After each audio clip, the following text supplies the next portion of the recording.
আজকে আমরা যাচ্ছি কোথায় বলো তো? আজকে আমরা যাচ্ছি মা শ্যামসুন্দরী মন্দিরে।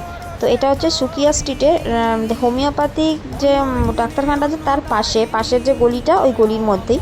দেখো, ফার্স্টে ঢুকেই তোমরা বজরংবলীর মন্দিরের সামনে দেখতে পাবে ফার্স্টে বজরংবলীর মন্দির।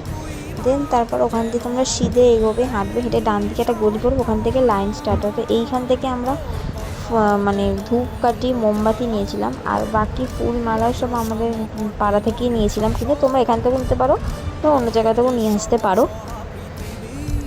তো যারা যারা দাওনি প্লিজ একবার দর্শন করে এসো মায়ের কাছে, মন শান্তি হয়ে যাবে পুরো, এবং বারবার আসতে ইচ্ছে করবে। তো দেখো এখানে লাইন পড়েছে।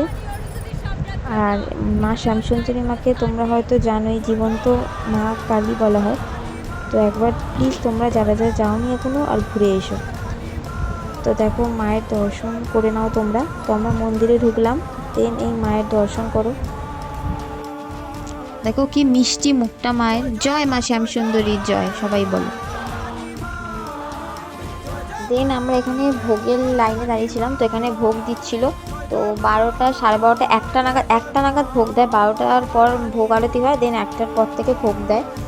তোমরা লাইন দেবে, দেখবে নাম গোত্র একজন আছে যিনি লিখছেন সব, সেখানে তোমরা ডালা দিয়ে তারপর তোমরা দর্শন করতে পারবে। তো তোমরা যারা যারা আসতে পারোনি এখনো, প্লিজ এসে তাড়াতাড়ি ঘুরে যাও এবং মায়ের দর্শন করে যাও।